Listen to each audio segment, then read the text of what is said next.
Welcome to Singapore. We have finally made it after a hard travel day. Nearly 20 hours of traveling to get to the beautiful Singapore. It is the next morning, as yesterday we spent the predominant of the day 2 hours sleeping, and then we had an amazing meal put on by the hotel, and I'll show you that because that was just incredible. There was many dishes that we had. It was a set menu, and basically they just brought out the meals. But I'm staying at the Park Royale on Beach Road in Singapore, so definitely check it out if you're planning on staying in Singapore. We're on a solo mission to find the pool, as I've left Tula asleep as she didn't get any sleep last night. I think it's on floor number 4. Let's have a look, see which one. Which one do you reckon? That one? That one? I'm gonna go middle. Oh, that one. Never mind. And just scan our card. And 4. Cheers. Which way do you reckon the pool is? That way. Or that way? Let's take a chance. Oh, I wasn't 4. I'm an idiot. I just got out of the lift because she got out of the lift. No. Alright, it's open. That's good. Well, we've made it to the pool, and even though the pool looks nice, there's an unreal view from the pool. Let's go see. Wow, it is very hot. Oh my word. Imagine having this view from your pool back in the UK. Oh my word, wow. A bit of construction, but look at that. So you got the Marina Bay Sands Hotel there, the Ferris wheel, then the gardens by the bays on the other side, then you've got the banking district. Wow. Then our room's over there, but this is beautiful. And then that's where Taylor Swift's performing. And it's her only Southeast Asia tour. So the whole of Southeast Asia is probably in Singapore right now. But we're going to check that out tomorrow and see if we can blag a ticket or something. I don't know, we'll try and get in. I know this is not budget travel, but sometimes you've got to be nice, and if you get opportunities, you've got to take them. But yeah, I'm going to do a bit more swimming and I'll catch you in a bit.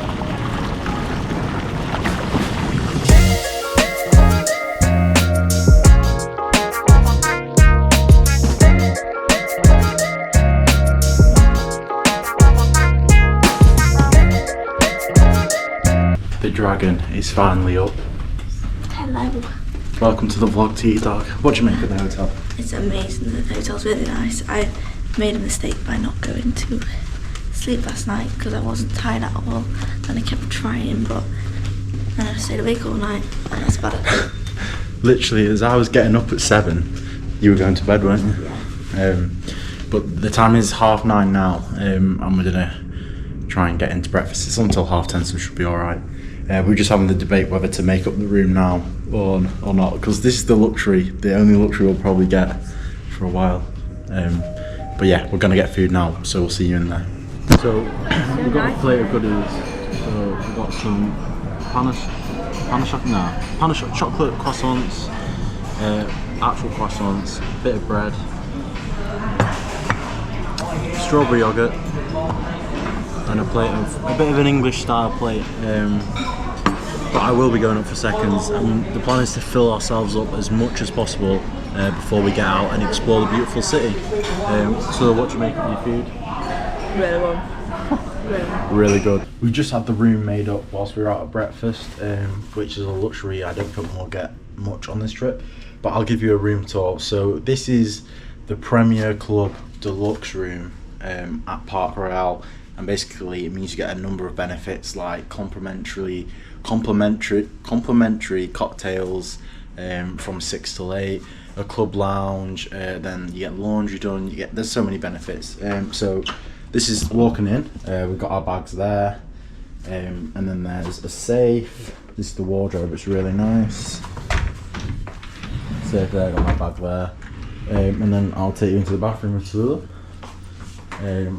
A massive mirror, and with this room you get a bathtub. We haven't used it yet. These? Oh conditioner. Ah, she needed conditioner. Maybe try that. Nice little toilet, and then the shower is unreal, and you can just sit there. It's beautiful. Coming out, then we have coffee machine, and there is a mini fridge in there, and then massive TV that we haven't really used. And here's the bed. It's unreal. Oh, they gave us some snacks. I did leave my camera out. That was a bit of a... That was trust. With these rooms, you get a balcony as well with the deluxe premier rooms. And wow, that's hot. That's the balcony, and that is the view. We need to book a hotel for tomorrow. Yeah, for tomorrow night due to Taylor Swift being on. And I don't know if you can see it, round that corner, that there is the arena where she'll be performing. And basically all the hotels and hostels are completely sold out, or £300 a night, and I don't fancy spending that. So we're gonna try and get a hotel in Johor Bahru. That might be completely wrong. I put the pronunciation of how it's supposed to be said on the screen, and it is a city, the closest city to Singapore in Malaysia. And we're gonna get a train and bus, and then you have to go through immigration to get a hotel there, because it's only £13 a night or £18 a night, depending on what you want, and saves us a lot of money. And then from there we'll get the train to Kuala Lumpur. So yeah, we're just gonna book that, and then we'll get out exploring and take you guys with us.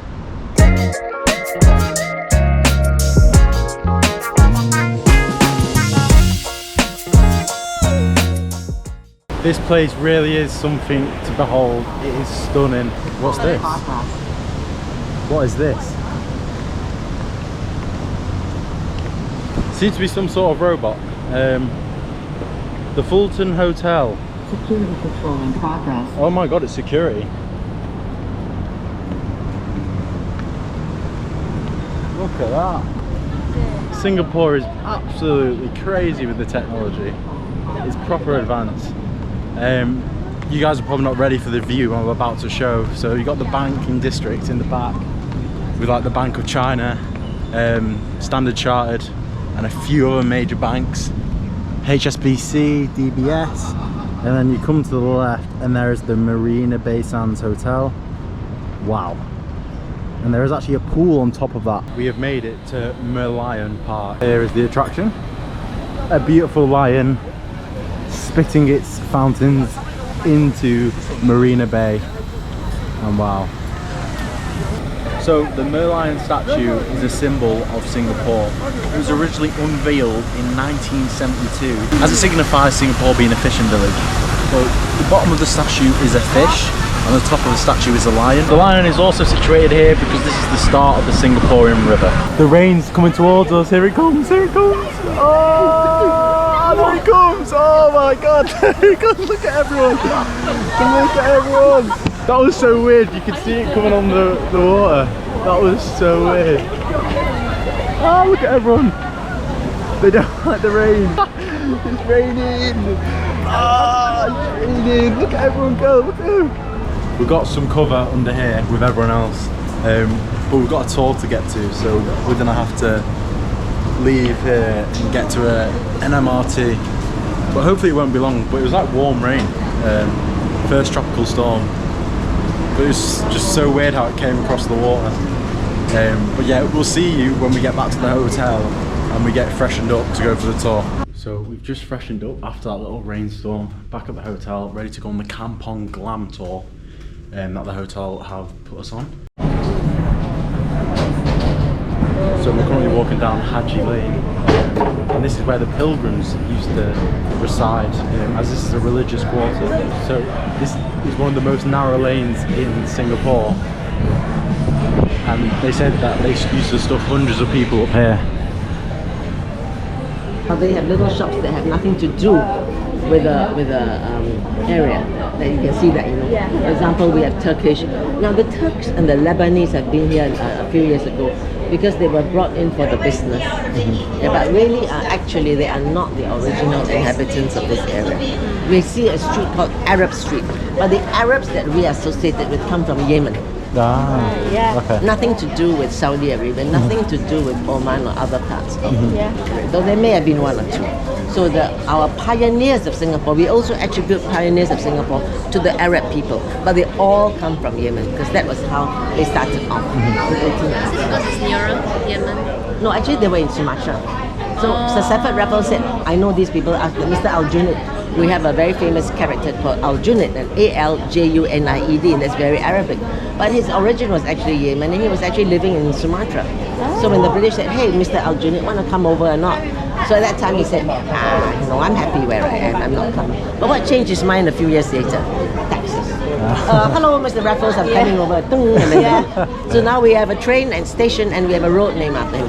Because the Arabs that came over were also wealthy, and they were very, very philanthropic. They didn't just say, okay, I'm donating money for the Muslims. No, they do not. They donate to everyone. So that was quite fair. Just had wind that Ed Sheeran was here last week. Last week or 10 days ago. 10 days, wow. Just Google it. Yeah. So now this is very popular and everyone's getting their tea. All the tents are set up for Ramadan, so they're obstructing the view a little bit, but we don't mind that. We can still see it. Wow. That is Sultan Mosque. It's beautiful. Here you get your shot of the mosque. Wow. The dome and all. It's golden, and you see the black base around it. It's actually made of soy sauce bottles. Oh yeah. Wow. Yeah. And why were the soy sauce bottles put there? Because the poorer people of the community, they wanted to donate, but they had no money. So they said, okay, so let's. Yeah. So they cut off the bottoms of the soy sauce and stuck them on. Oh wow. Yeah, quite cute. Yeah, that is. Yeah, so basically the structure is very Islamic, you can see. Yeah, with the Islamic style architecture and the crenellations where the people, on the old days people used to walk on top, right? Oh yeah. So you can imagine arrows being shot down during the time of the Crusades, things like that. Yeah. But interestingly, the two minarets on left and right, they were used as lookout points for the Japanese bombers in the 1940s because Singapore was attacked by Singapore was invaded by the Japanese 1942 to 1945. So there would have been lookouts there for the Japanese bombers. Imagine how scary that would have been. Wow. Just put into perspective what a time we live in now and how times have changed. Is it true here that cars, if you have a car, you have to pay 75,000 a year? It can be more than that. You have to get a certificate of entitlement. That's our car story. And it's an artificial payment. Wow. Basically, it's revenue generating. Oh wow. Yeah. So, car, okay, pay first, and then you factor in your certificate of entitlement, which depends on the capacity of the car, and then you have to pay your purchase price, road tax, insurance. Oh wow. So, you take loans. Is that how people do it? Because I thought you had to be like a millionaire. No, we take loans. Yeah. Everybody still wants to own, no matter what. Yeah. It's a natural instinct. Is that like 75 grand? Well, is that a yearly plat? Is that yearly? No, just to get the right to buy the car. Would you say more people have a car or do more people take the train? Well, we take the train every day. We park the car at home. Yeah. But when you want to go out, for example, take the Swift, you may need. Oh yeah. I mean, Christmas, New Year, I would rather have the car. Yes. Because you don't know whether you can go home in time. Yeah. You see how popular this Yeah. place is? The public transport here is really good, though. The public transport is really good here. Yeah, you cannot complain. No, so much better than the UK. Yeah. I mean, So the much thing is, better. the buses run on time. Yes. And they've all got this, you can look at the notice board and see the arrival time. Yeah. And it's actually quite cheap. It is Yeah. very cheap. You cannot complain. No, it's perfect. I wish the UK was like that. Yeah, how much are your tubes? Let's just say, so a single journey, if you don't, it's probably around £3.20, so that's probably like $5 Singapore dollars. Single journey? Yeah. So, and that's just for the tram, but if it's a train, it can be anywhere. So from Manchester to London, which is 2.5 hours, you're looking to pay £120 for a single, maybe like 150. So that's probably like 300 Singapore dollars for just one journey. No. Yeah. So it's a lot of money. Frightening. And that's why people in the UK at the minute are having quite a bit of an uproar about public transport. Yeah. So we just got back to the hotel room and we just finished the tour with Kong Swee Lin. I'll put her contact details. She does personalised tours for Irish people and Scottish people about their heritage in Singapore. So much information in such a small place, and it's just right across from the hotel. And some people, she said most people just walk past it and don't even batter an eyelid. And the amount of culture in that place is unreal.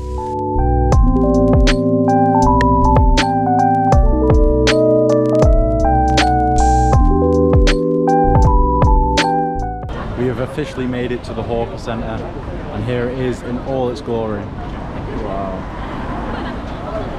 But one thing that you need to know is that apparently to reserve your seat you put down a packet of napkins or a tissue, and we have neither, so this is going to be fun to try and find a seat. Just look how big it is, it's crazy.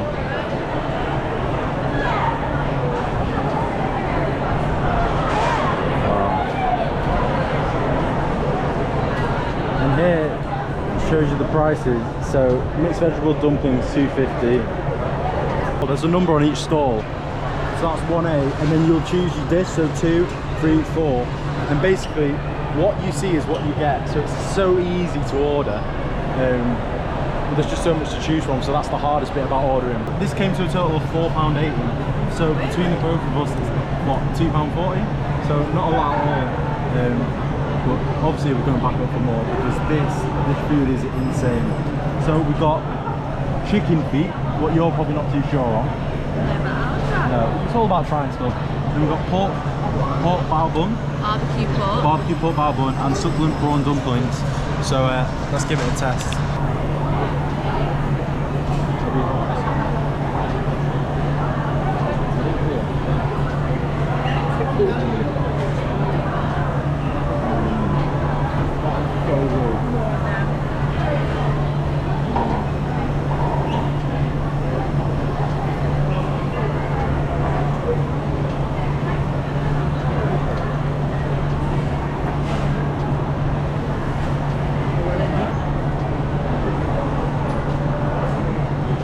The best part about this is that once you've finished, you can then get up and find another place, and if you didn't like the meal before, you can change. Just like that, we picked another spot. Kallang Airport Wonton Noodle. Somehow we've got our meals, 1 there, 2 there. I went for the signature wonton noodles soup, and Tulu went for it dry, but we've only come out paying 1.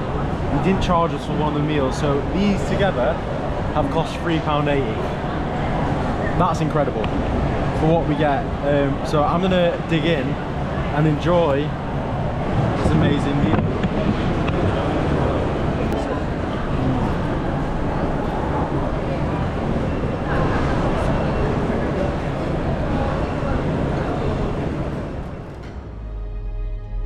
We've made it.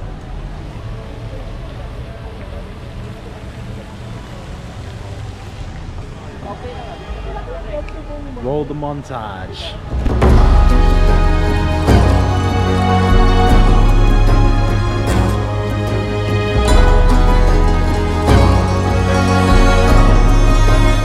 If you've made it this far, please do drop a subscribe, a like, and a comment if you're feeling fancy, because I'm really going to push it this year to try and make something of YouTube. And I know we've started with this video and it might have been a bit slow and I might have been a bit all over the place and the storytelling wasn't there, but you can only practice to get better.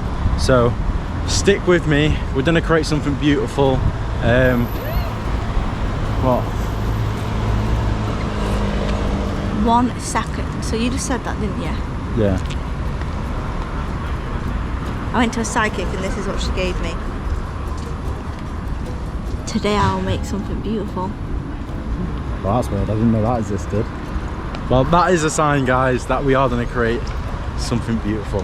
So stick with me, like and subscribe. I hope you visit Singapore, and any recommendations, feel free to reach me on my Instagram at kofi.travels, and I'll happily give you any insight. The next stop is Kuala Lumpur in Malaysia, so we'll pick up the vlogs then. This has been Singapore, this has been Tululupani, and this has been Kofi Travels.